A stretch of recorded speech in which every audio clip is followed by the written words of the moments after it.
Hi, welcome back to another Daily Lore video reaction. It's a reaction. React. Another Daily Lore react. That's the right one. Yeah.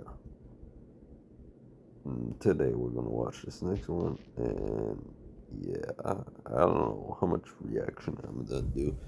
Sorry for noise here. I'm moving to make sure I'm sitting up.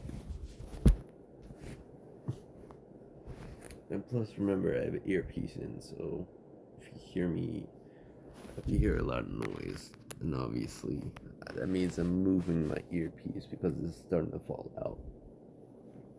Okay, let's go. If you drive a car, one of the worst things you could do right now is pay for car insurance. I can explain. My parents left me to take care of my disabled sister for 5 years while they traveled the world, then cut me out of their will for abandoning her when I finally put her in care so I could attend college, but now they're sick and expect me to help them. Growing up, I never imagined my life would Okay. turn out this way. My sister Emma and I were raised in what appeared to be a loving home, at least that's what I believed until I was 18. Emma is 3 years younger than me and was born with a severe neurological condition that requires round-the-clock care. She needs help with basic functions like eating, bathing, and moving around. Despite her physical limitations, she's intelligent and aware of everything happening around her. When I was 18 and had just graduated high school, my parents called a family meeting. I still remember that day vividly, the nervous glances they exchanged before dropping the bombshell that would derail my life for the next 5 years. They announced they were taking early retirement to see the world while they still could. Their plan? Leave Emma in my care while they traveled extensively. Right. I mean, it sounds okay, but not really. I mean, why is it up to the daughter? Like, she needs to go to college to get her degree. She wants to go to college. So, I mean, you could always look for another option, but obviously they don't want to pay for another option, so they assume that you do it for free because your family, obviously. But that's just ignorance. Obviously, that's basically ignorance. Some people would be willing to do that for free, but I mean, why would she want be willing to do that for 5 years? I mean, if she has the money and she's willing to put her in whatever system, then it's fine. And obviously, she said she's smart, so of course she would understand. You would talk over with her, so the other person that has the uh, disability. Through Europe, Asia, and South America. I was stunned. My college acceptance letters were sitting on my desk upstairs. I had scholarships to 3 different universities, and my dream of becoming a physical therapist was within reach. When I brought this up, my parents dismissed my concerns with practiced ease. You can always go to college later, my mother said. Emma needs you now. We've been caring for her for 15 years. It's your turn to step up. My father added that they You've been carrying her for 15 years because you're her parents. That was your job in the beginning anyway. So, I mean, your job is until she's 18. And then you could say technically we've been carrying her for 18 years. Or you could hire somebody else to take care of her. But obviously you don't want to go that option because you don't want to spend the money. It's not that you don't have the money, it's just you don't want to spend the money.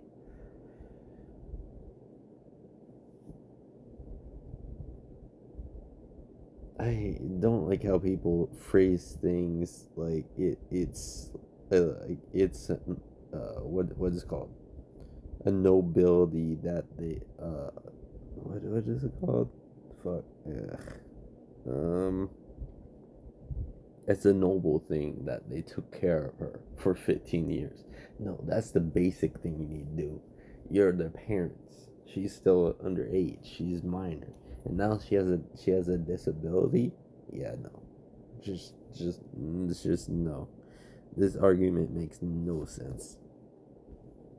set aside money for Emma's care and our living expenses, though it wasn't enough for professional help. They emphasized how they trusted only me with Emma's well being, making it impossible to refuse without feeling like I was abandoning my sister. So I deferred my college acceptance, watched my friends leave for their new lives, and became Emma's full time caregiver at 18. The money my parents left barely covered our basic expenses. I picked up night shifts at a local convenience store when Emma was asleep, surviving on 4 to 5 hours of sleep most days. My social life evaporated. Dating was impossible. My world shrank to our house, Emma's medical appointments, and my exhausting night job. Meanwhile, my parents were living their dream life. They'd send us postcards from Barcelona, Tokyo, Rio de Janeiro, smiling broadly in each photo. They'd call occasionally, usually at inconvenient times, to check in briefly before gushing about their latest adventure. They rarely asked how I was doing, focusing mainly on Emma's condition. 5 years passed this way. 5 years of my youth spent changing diapers, administering medication, fighting with insurance companies, and falling asleep standing up. 5 years of watching my peers graduate college, start careers, and build lives while I remained frozen in place. The breaking point came when Emma developed pneumonia. I spent 3 terrifying nights in the hospital with her, calling my parents repeatedly with no response. They were hiking the Inca Trail and had limited reception. By the time they called back, Emma was stable, but something in me had snapped. After much research and countless sleepless nights weighing my options, I made the difficult decision to place Emma in a care facility. It wasn't some cold, neglectful institution like my parents later claimed. It was a well-regarded residential home with round-the-clock professional care, activities, and other residents Emma's age. I spent weeks finding the right place, used some of my savings to supplement. They don't want to do that because I think they're afraid of their image or something. I'm not sure. I don't really know. Really have no idea what they're thinking. They could have done this route the entire time, but for some reason they didn't want to. I guess it's probably is for their image. They don't want to ruin their image or something. It's something like that probably. I don't know for sure if that's the thing, but I'm assuming that's the thing, which is not a good thing to do. But with these videos, you kind of have to assume certain things because you don't know the whole story. Obviously, you only hear one side, so you do have to assume how the person actually thinks or how their family member thinks.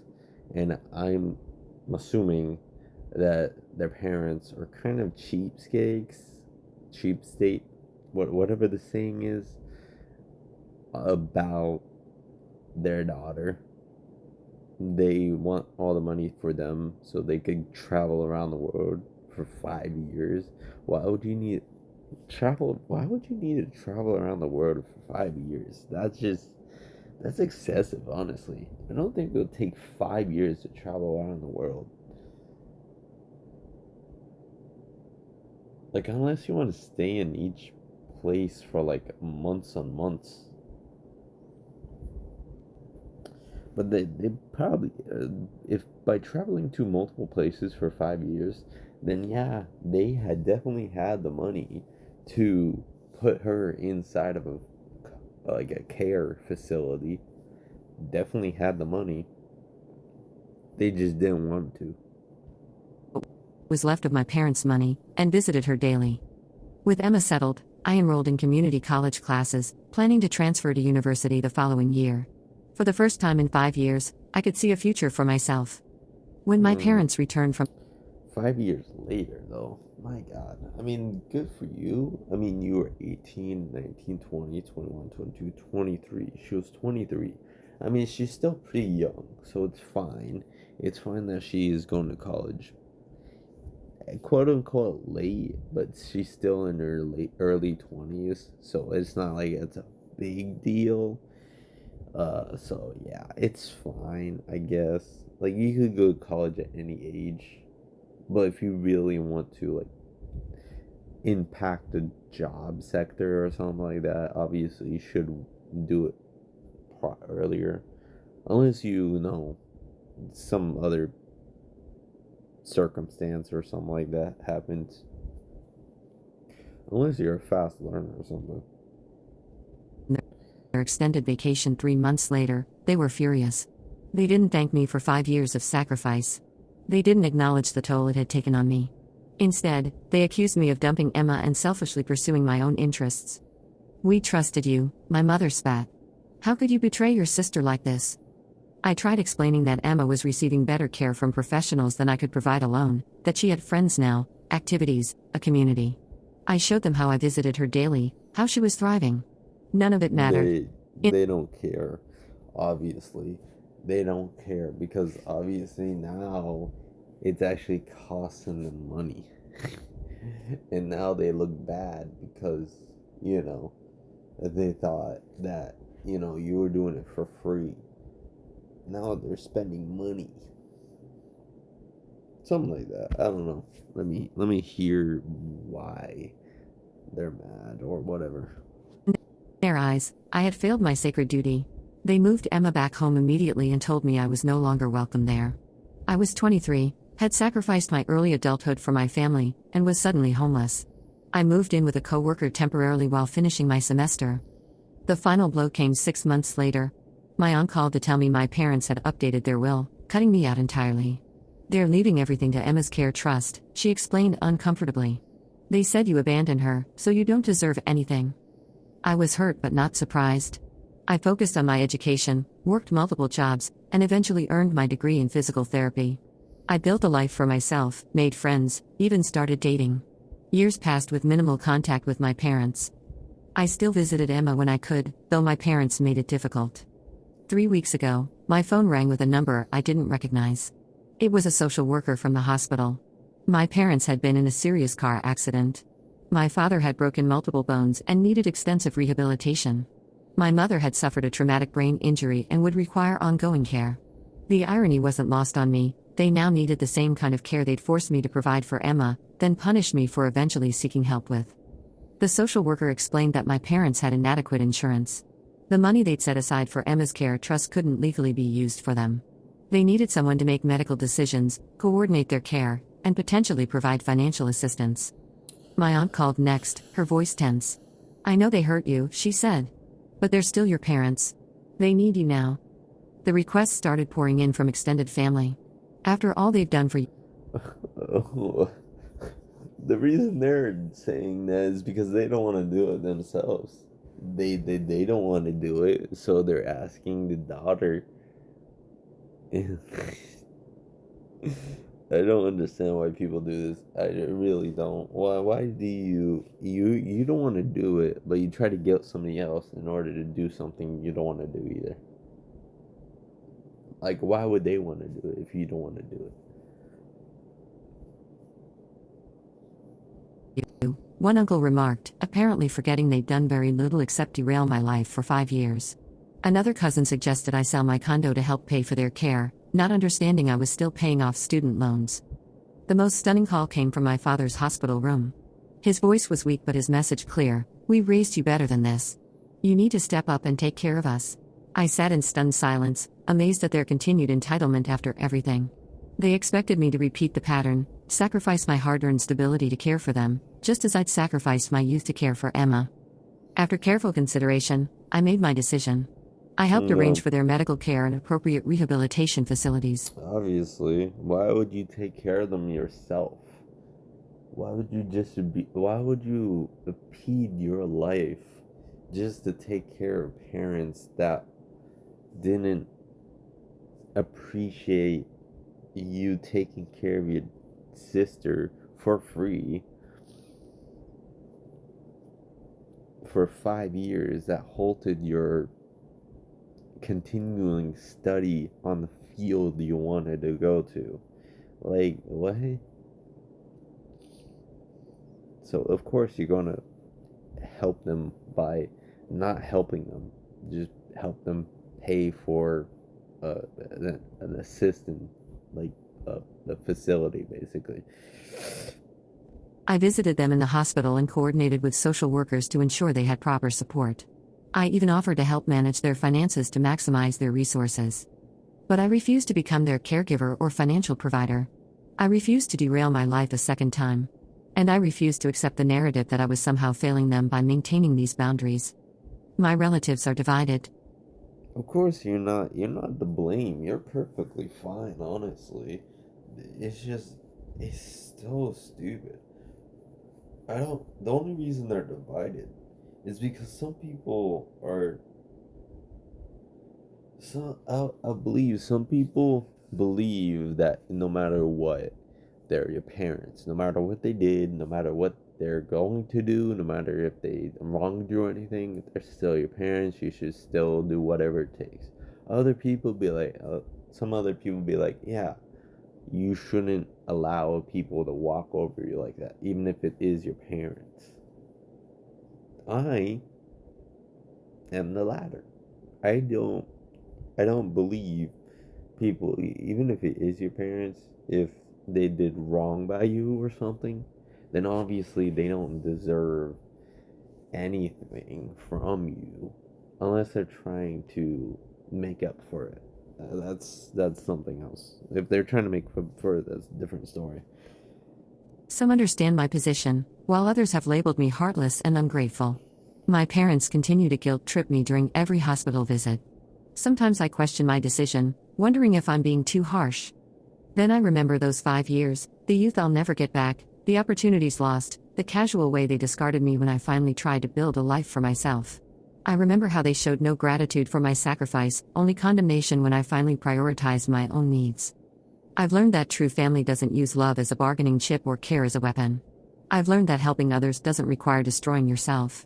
And I've learned that sometimes the most loving thing you can do for yourself and others is to say no. Oh, my rent is due in a few days and it's not looking good, fam. You ever thought about picking up a shift with Shift Smart? What is that? It better not. Obviously, the best thing, like they said, the best thing to do is care for yourself. You do want to care for yourself.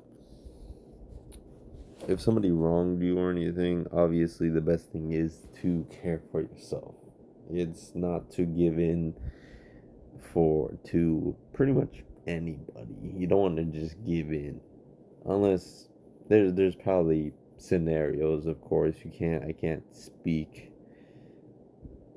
like I can't speak like for everyone or for every possible scenario. There's always, you know, a possibility of something else, but usually